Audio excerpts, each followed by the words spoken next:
En Guinée-Conakry, malaise entre le CNRD et la ministre de la Justice révoquée sans ménagement. Nous allons également parler du Soudan où la mobilisation anti-putsch ne faiblit pas.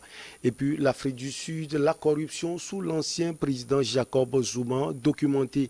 Notre invité est Maître Éric Emmanuel Sosa, avocat au barreau du Togo. Maître, bonjour, vous allez bien? Très très bien, merci. Bonjour Michel Tapa. Allez, on commence. Bonjour à vos téléspectateurs et téléspectatrices. Oui, Comme il est de coutume, oui. tradition, je leur adresse pour cette toute première émission Mm.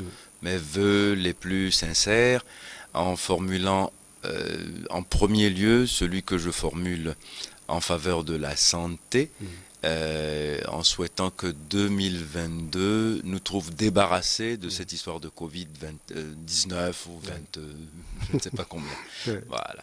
Allez, merci beaucoup à vous, Maître Éric Emmanuel Sosa. Nous voeux les meilleurs également à vous, santé et merci infini parce qu'à chaque fois qu'on a besoin de vous, vous êtes toujours là. C'est toujours avec un plaisir partagé. Allez, on commence donc par la Guinée-Conakry. La ministre guinéenne de la Justice et des Droits de l'Homme, Fatoumata Yari Souma, a été limogée vendredi et remplacée par le secrétaire général de son ministère, Moriba Alain Kone, a annoncé la télévision publique. Fatouma Souma est le premier membre du gouvernement limogé au sein de l'équipe mise en place par la junte. Alors, Maître Éric et Emmanuel Sosa, on peut dire que des désaccords voient le jour dans ce gouvernement. On sait déjà que le Premier ministre Mohamed Beavougui également avait été contre la décision de la junte de rebaptiser l'aéroport de Conakry du nom de l'ancien président Ahmed Sékou Touré. Oui, effectivement, on commence à sentir des couacs. Bon, vous savez, on ne peut pas espérer que les choses se passent sans à-coups. Ouais. Entre une junte qui assume l'illégitimité de son pouvoir et qui déroule en fin de compte son programme et son agenda. Parce que en réalité, bon, elle veut se donner du crédit en s'associant des civils, mais l'essence du pouvoir est fondamentalement militaire. Euh, bon, aujourd'hui, si vous voulez, bon, le, la ministre qui a été limogée l'a été simplement parce qu'elle a pris une position qui a déplu. Bon, sans ménagement, elle est limogée et on en connaîtra d'autres comme ça. Les décisions qui sont prises de façon unilatérale sont nombreuses. Baptiser ou débaptiser un aéroport me paraît pas être une décision que l'on prend comme ça sur enfin sur le conseil de son oreiller, quoi. Ouais. Hein.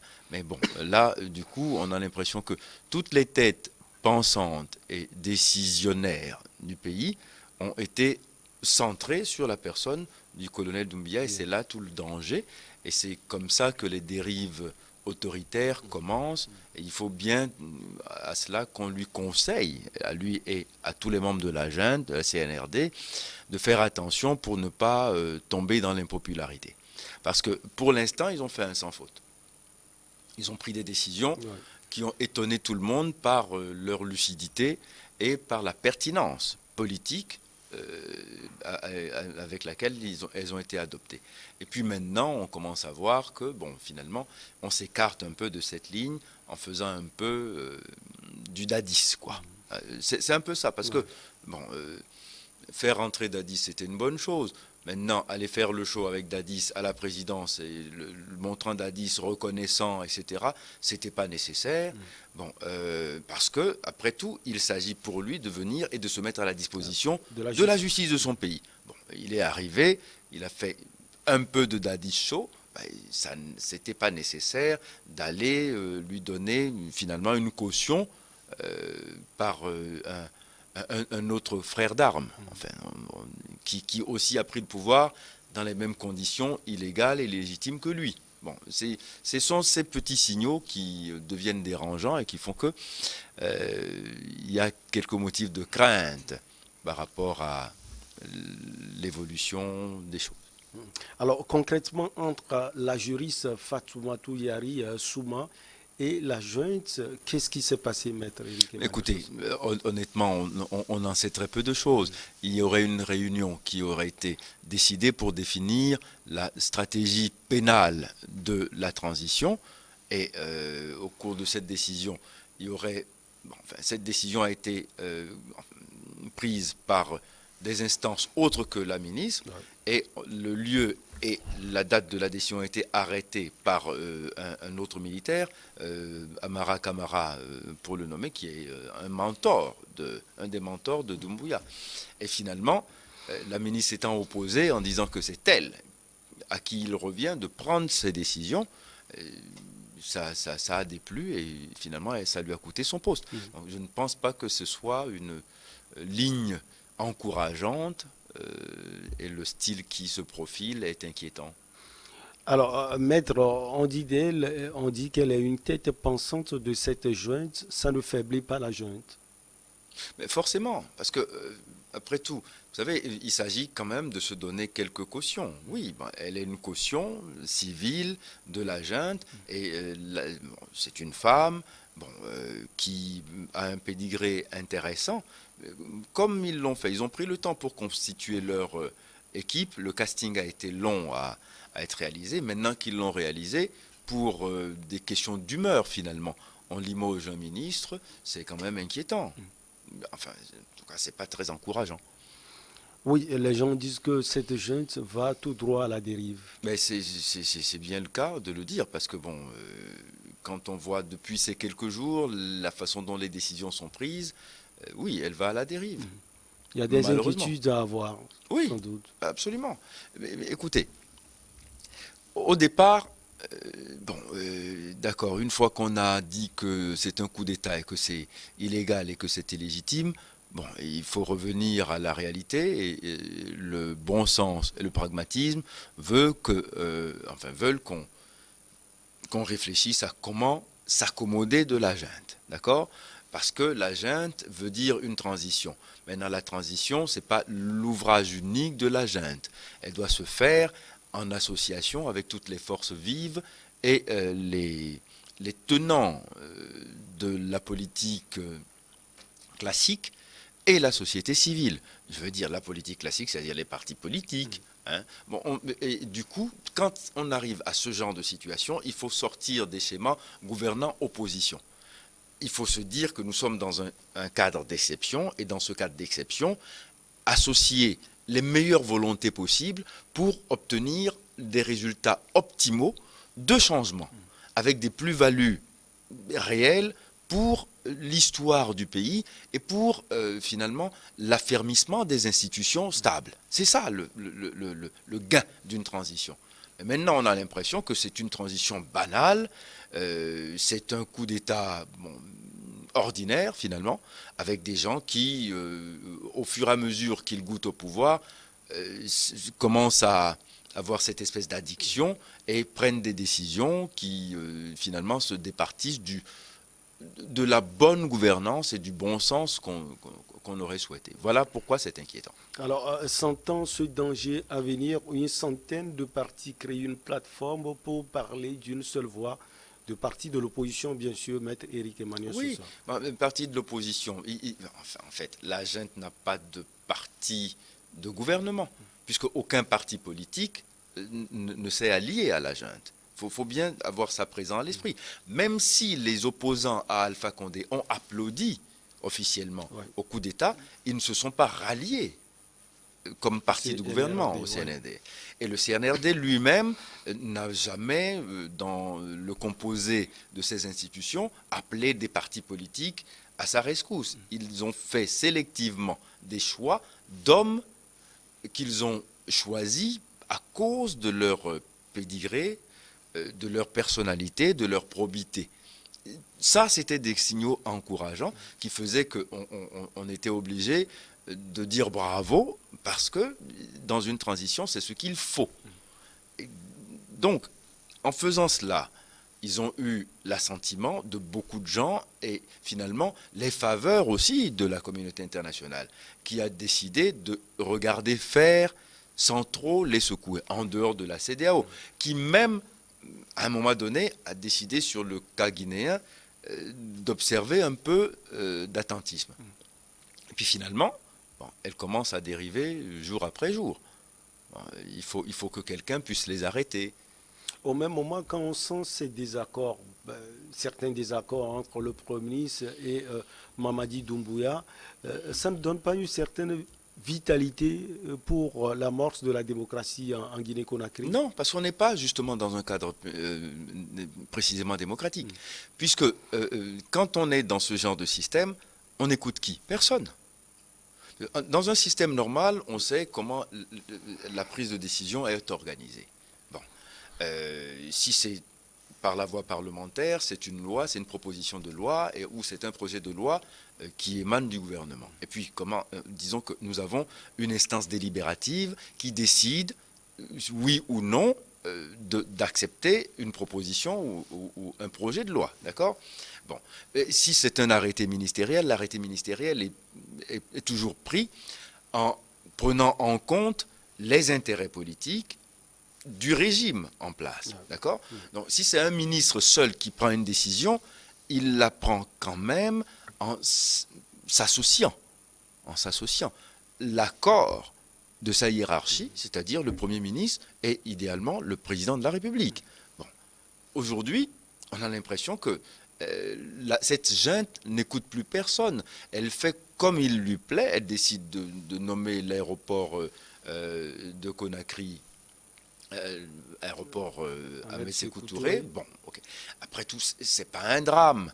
Parce que Sékou Touré n'a pas été qu'un bourreau. Il a été aussi, à un moment donné, un grand homme d'État. Et l'histoire doit retenir de lui autant le grand homme qu'il a été, et en mettant un bémol sur les atrocités qui ont pu être commises sous son régime au nom d'une certaine idéologie politique. Ça, c'est vrai. Quand on a dit ça, ça ne veut pas dire qu'à jamais, parce que Sékou Touré a mis à mort certains opposants, son nom doit être rayé du panthéon de la Guinée. Non. Mais néanmoins, pour imposer son nom à un aéroport qui est un symbole national, on aurait aimé qu'il y ait un minimum de consensus et un débat, ce qui n'a pas eu lieu. Et c'est la raison pour laquelle on a l'impression que la junte a décidé de gouverner par oukase. Et les oukases n'ont jamais fait de bien à la démocratie. C'est tout. Allez, on va quitter Conakry pour Artoun, où la mobilisation continue, nonobstant la répression de la junte militaire au pouvoir dirigé par Abdel Fattah al-Burhan. Maître Eric Emmanuel Sousa, on a senti également 2 journées, lundi et mardi, 2 journées de répression. On a tiré sur les ambulances, on tire toujours sur les Soudanais.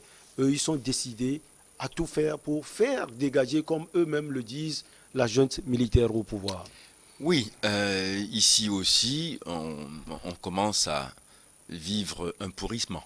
Parce que cette révolution, qui était une réussite, qui a été une réussite grâce justement à un alliage intéressant entre les militaires et une population qui combattait une dictature. Et l'armée s'étant associée à la population a permis la réussite d'un coup d'État que tout le monde a salué comme étant un coup d'État salutaire. Il s'est trouvé personne pour regretter le départ de al-Bashir. Et puis finalement, jour après jour, on a vu là aussi les choses se dégrader, parce qu'il y a un déficit de confiance de part et d'autre entre la junte pur jus et les acteurs politiques. Et au fur et à mesure, le pourrissement s'aggrave. Et maintenant, ça a dégénéré en affrontement.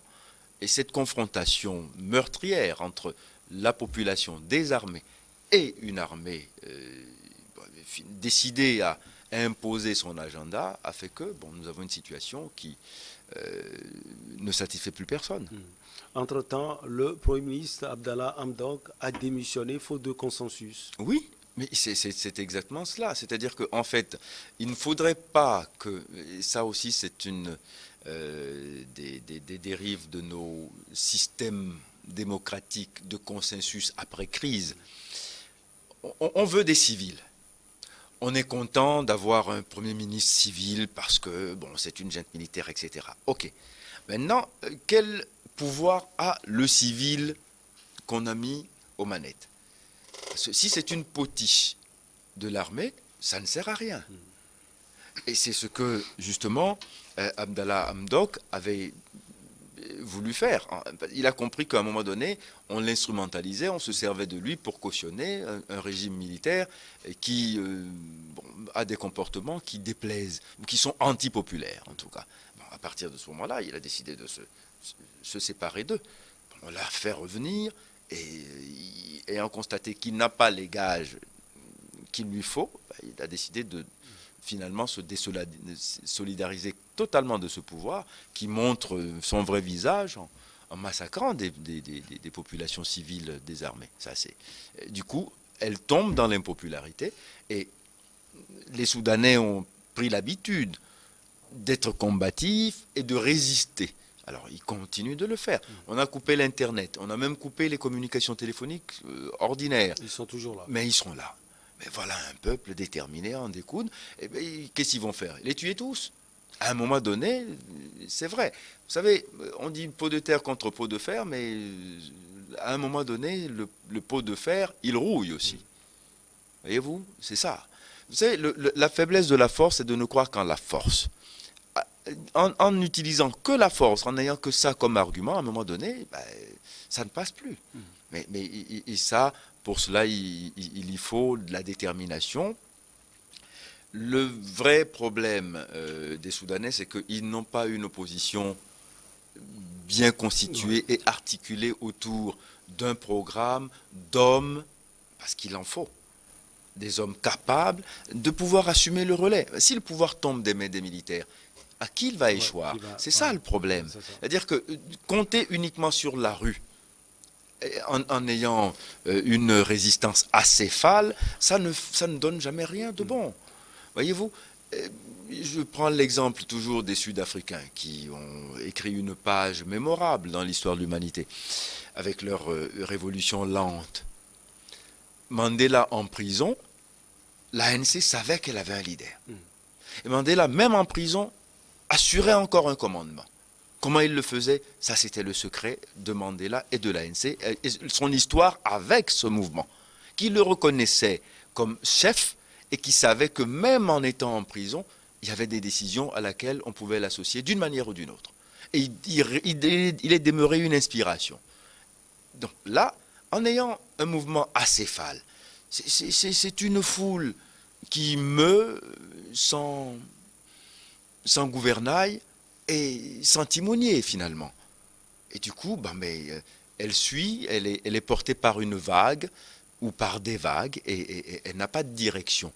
Donc quand c'est une opposition invertébrée, elle ne donne pas des résultats politiques intéressants. Parce qu'à chaque fois, on est dans l'improvisation et c'est là où le pouvoir tombe entre les mains du plus opportuniste, du plus démagogue. Et finalement, on fait des reculs en arrière très dommageables à l'élan révolutionnaire. Alors, ce courage, cette détermination dégagée par le peuple soudanais, il les tire d'où, maître Éric Emmanuel Sousa? Mais de leur histoire, parce que finalement, c'est vrai, il faut quand même se souvenir que c'était les émeutes de la faim et le prix du pain, l'augmentation du prix du pain qui a coûté la vie au régime de Al-Bashir et le pouvoir à Omar el-Béchir. Donc, quelque part, c'est vrai que, vous savez, quand vous mettez quelqu'un au pied du mur, le chien qui est acculé, il n'a plus peur de rien. Il rudoie, il mord, et il se rebiffe. C'est ça ce qui est en train de se passer. La détermination, c'est dans la rebuffade. Vous êtes en train de me pousser au mur, le dos au mur, qu'est-ce que je dois faire? J'avance ou je meurs. De toute façon, comment on dit? Si j'avance, je meurs. Si je recule, je meurs. Alors pourquoi reculer? J'avance. C'est ça ce qui se passe. Et maître, au même moment, nous ne comprenons pas le silence de l'Union africaine. Eh bien, c'est toujours le problème. Ah, l'Union africaine. Oui, le mot me revient. Oui, écoutez. Macron disait de l'OTAN qu'il était en mort cérébrale. L'Union africaine est neurasthénique. on ne sait pas ce que pense l'Union africaine, ce que l'Union africaine peut faire. Il n'y a pas eu une délégation forte de l'Union africaine pour aller dire non à cette junte. Il n'y a pas... Vous voyez? C'est-à-dire qu'en fait, ils attendent et ils subissent. Et après, ils font des discours. Et après, ils font des mots d'ordre pour dire on va se réunir pour s'occuper d'eux et on va prendre des sanctions. Mais des sanctions de papier qui n'ont aucune incidence sur le terrain. Et en fait, c'est des sanctions qui, au contraire, davantage punissent la population que ceux qui gouvernent. Et qui devraient normalement être la cible des sanctions. Alors, il faut savoir aussi quel est le mode de sanction. On sanctionne qui finalement? Des populations qui n'y sont pour rien, qui n'ont pas demandé un coup d'État. Qui ont renversé un pouvoir illégitime, certes, mais qui n'ont pas demandé un coup d'État. Il faut bien savoir. C'est pour ça que je dis, s'il n'y a pas des institutions capables de prendre le relais, on dégénère dans cette espèce d'anomie qui ne dit pas son nom. Parce que, bon, voilà, vous ne voulez pas de cela. Mais regardez ce qui se passe en Libye. On a fait tomber tout un régime, un pouvoir et un système. Et puis finalement, il n'y a rien pour le remplacer. C'est un peu ça ce qui est dangereux. Et c'est la raison pour laquelle il est toujours bon, lorsqu'on a ce genre de situation, qu'il y ait des hommes politiques. C'est-à-dire, en fait, on va dire, oui, bon, mais s'il se présente comme opposant, etc., il risque d'être supplicié, emprisonné, etc. Et alors, il faut savoir ce qu'on veut. On ne meurt qu'une fois. Alors, bon, maintenant, c'est vrai, il faut faire le choix de mourir pour soi ou de mourir pour le peuple. Parfois, vous allez mourir pour le peuple, vous offrez votre poitrail, et il vous oublie, les 3 jours après, vous aurez pleuré. C'est tout. Et puis après, il passe à autre chose. Il prend le prochain leader qui vient. S'il est plus démago, il est bien aussi, il est bienvenu. Voilà. Donc, ça pose des problèmes, et c'est pour ça que je dis, il faut former, vous voyez, la jeunesse africaine, la société africaine à, disons, la prise de responsabilité civique. Pas le pouvoir politique, pas formé à la prise du pouvoir politique, attention, mais la prise de responsabilité civique pour que, le moment venu, ils sachent exactement comment s'organiser pour, disons, mettre en mouvement des institutions qui permettent à l'État de fonctionner lorsque les leviers ont échappé à des gens dont on pense qu'ils sont indignes de gouverner. Voilà le problème. Alors, maître, vous n'êtes pas dans le secret des dieux, mais quelle solution à venir pour le Soudan? Ça va continuer ainsi? Écoutez, voyez, vous posez là une bonne question. Si au moins il y avait un arbitre entre le peuple et la junte, qui s'appellerait par exemple l'OUA, qui s'appellerait par exemple, disons, un alliage de chefs d'État soucieux d'instaurer la paix dans ce pays, de sauver la situation pour permettre peut-être à cette junte qui veut une porte de sortie, qui en cherche une en tout cas, de pouvoir en négocier une, ça serait une bonne chose. Mais là, nous sommes condamnés à des conjectures. Parce que si je vous dis il va se passer ceci demain matin et que le contraire se passe, j'aurais fait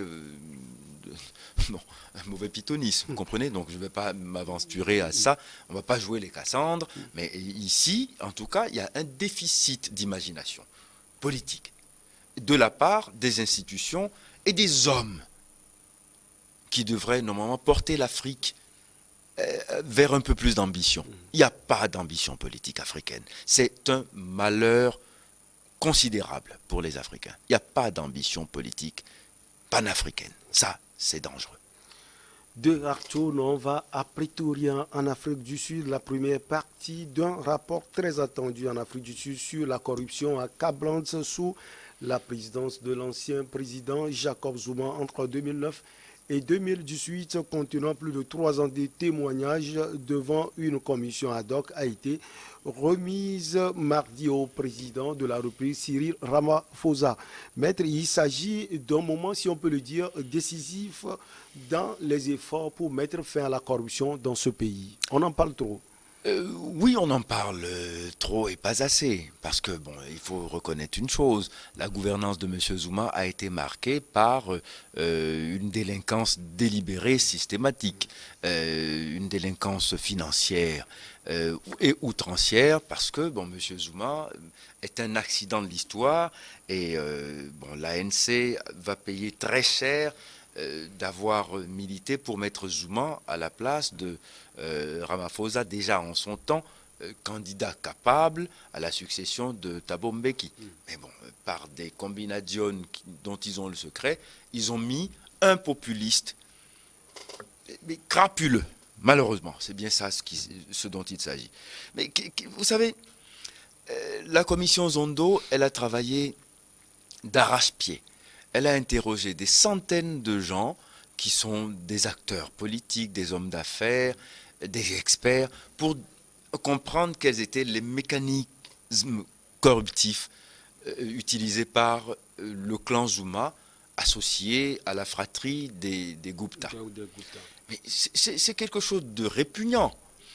Mais ce qui est plus répugnant encore, c'est que plus de 300 citoyens sud-africains soient morts au cours d'émeutes parce qu'on a mis celui-là en prison. Alors ça pose une question. Les Sud-Africains, ils sont d'accord avec la corruption de M. Zuma? Est-ce que les comportements corrupteurs de M. Zuma ont profité à ces gens qui sont allés mourir en s'opposant à son emprisonnement? Peut-être le fanatisme. Bon, alors le fanatisme dans la démagogie, c'est ça le plus dangereux en fait. Vous savez, bon, qu'on fasse du fanatisme pour Gandhi, qu'on fasse du fanatisme pour, je sais pas, quelqu'un de saint comme, je sais pas, Nelson Mandela, pour ne citer que lui, on pourrait le comprendre.